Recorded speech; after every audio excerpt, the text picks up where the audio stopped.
My favorite part is the celebration of the Mass. It will be the Eucharist. I feel it's the center of my life.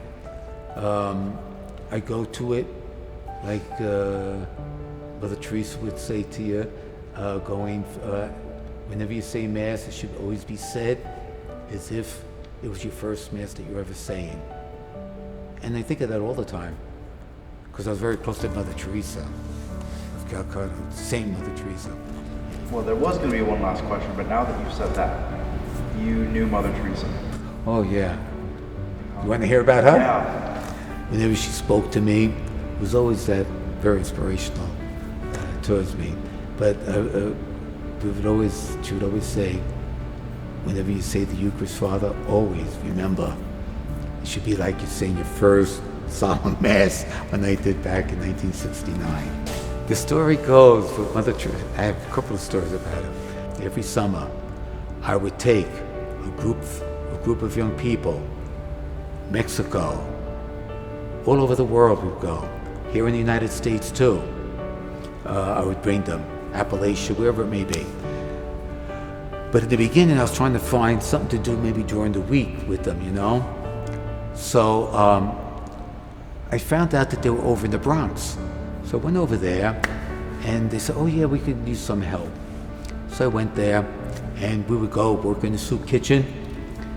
After a while working in the soup kitchen, I would be called in the middle of the night because they had, the one in the Bronx over here was for men, the shelter for men.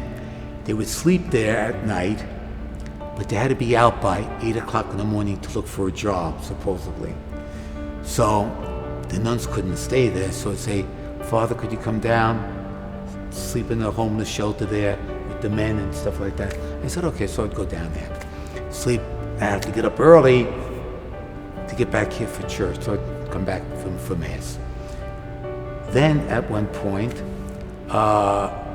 they said, Father, we need a priest to say Mass for us.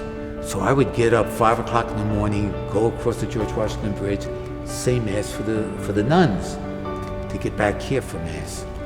And so Mother Teresa would be there, and she would sit in the back, and I'd do the Mass. You know. One day she came to me, and she said, she took her beads off. I have her beads too, her rosary beads. She took them off, she gave them to me, and she said, these are for you, Father, but whenever you pray the rosary every day and you use my beads, pray for vocations. Mother, don't worry, I'll pray for vocations. Then her nuns will make a profession at St. Patrick. This, I learned a lesson from her. So she calls me up, she says, Father, I need a bus. Because of working with my father and because working with on the farm, I had a CDL license that I could drive trailers and whatnot. So I said, okay, sister. So I go to the town here and I asked them for their bus. I got their bus, I go to the Bronx, pick them up one place, go to the other place, Mother Teresa on the bus, pouring rain. She's at the foot of the steps of the bus, and the nuns aren't coming out because it's raining so hard. So I opened up my mouth and I said, Sister, it's a bad day, it's raining, give them a chance. Father, don't you ever say it's a bad day, it's raining. Every day is a good day because God gave us that day, and I want those nuns out here. I said, oh my Lord, I remember that for the rest of my life.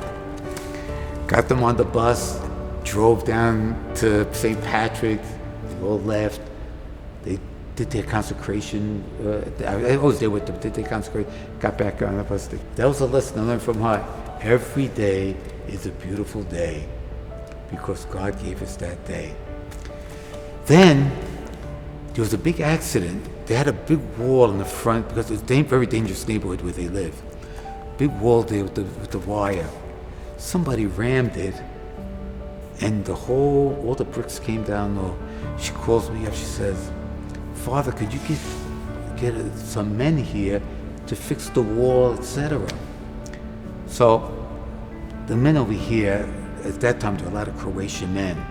And the minute I said it, there were a lot of the masons, and I told you a lot of work down the docks. They knew all their work. So we got in the car, we went there, they looked at it, they bought the stuff, they fixed the wall. Then one of the nuns there said, oh, this is Mother Teresa's room. And they said, oh, we should put a new door up over here, because look at the raggedy door, they have a room, very simple. So the men, honestly, they put a brand new door, a beautiful door, all this stuff for Mother Teresa. When she came back to the States, to the Bronx there, she called me up. She said, come down. I will not go into my room. I want the old door back on. I had to call the guys up. They felt so bad.